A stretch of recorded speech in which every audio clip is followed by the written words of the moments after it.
Cette formation en lien avec les accords de coopération financière directe avec le ministère de la Santé, qui est le mécanisme de transfert financier vers le ministère dans la mise en œuvre des activités de santé au bénéfice des populations, mais aussi pour le renforcement du système.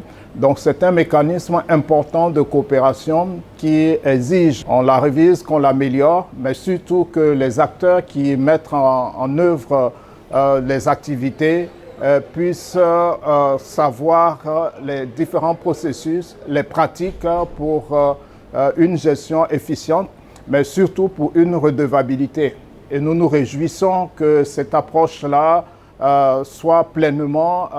fasse pleinement partie des directives du ministre de la Santé et de l'Hygiène publique qui, dans le contexte d'augmentation des besoins, mais de la raréfaction des ressources, propose que nous travaillons tous pour que les fonds soient bien utilisés, pour qu'il y ait une traçabilité, pour qu'il y ait une redevabilité par rapport à ceux qui nous financent. Et ceci pour le bénéfice des populations, mais aussi pour le renforcement du système de santé et notamment pour la conduite vers la couverture sanitaire universelle.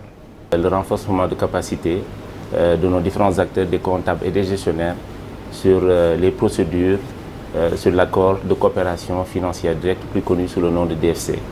Ces activités, cette réunion constitue la dernière d'une longue série qui a démarré avec les autres régions du pays pour permettre une meilleure compréhension de ces procédures de transfert de fonds de l'Organisation mondiale de la santé vers le ministère de la Santé et de l'Hygiène publique.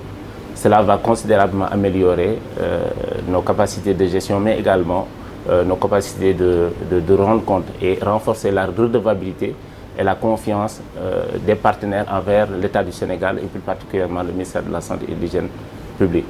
Parce que dans la mise à disposition de fonds, dans les 90 jours, nous devons rendre compte, saisir les informations financières, mais avec une grande qualité.